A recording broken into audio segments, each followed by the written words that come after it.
Hello, bachcho. Let's read the question. The question says, read the extracts given below and answer the question that follow each. Let's read the extract now. I just can't come to terms with the artificiality and glamour of the film world.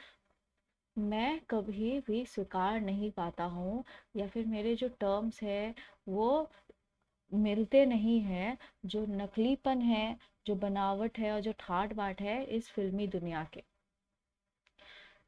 इस extract से जुड़े कोई भी question का answer लिखते वक्त हम क्या की पॉइंट्स ध्यान में रखेंगे। सबसे पहला बात, unlike other musician the glamour of the film industry fail to captivate Bismillah Khan.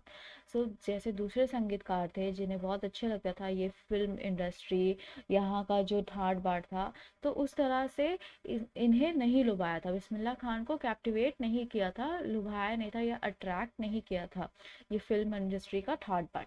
Next, he contributed to the music of the two films, but he did not pursue this option further.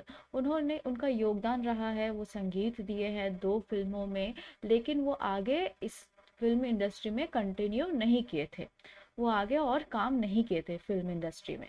इन की points को ध्यान में रखते हुए आइए चलते हैं questions की तरफ, आगे बढ़ते हैं।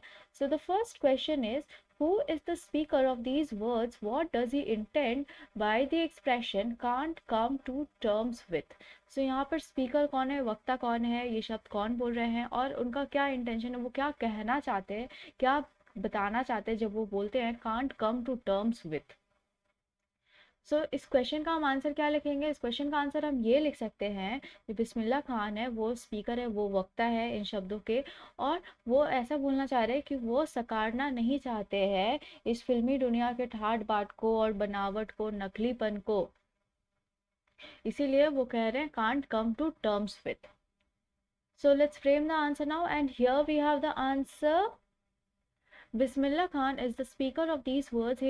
He intend to reconcile with the glamour, counsel means to accept, with the glamour and artificiality of the film industry.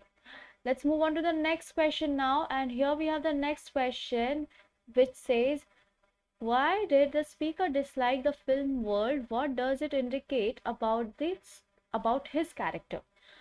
क्यों ऐसे स्पीकर को नहीं पसंद आ रहा है वो फिल्मी वर्ल्ड, फिल्म की दुनिया, और इससे क्या पता चल रहा है उनके चरित्र के बारे में।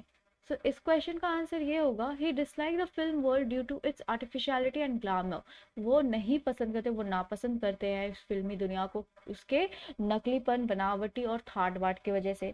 It indicates that honesty and simplicity were two significant traits of Bismillah Khan's character.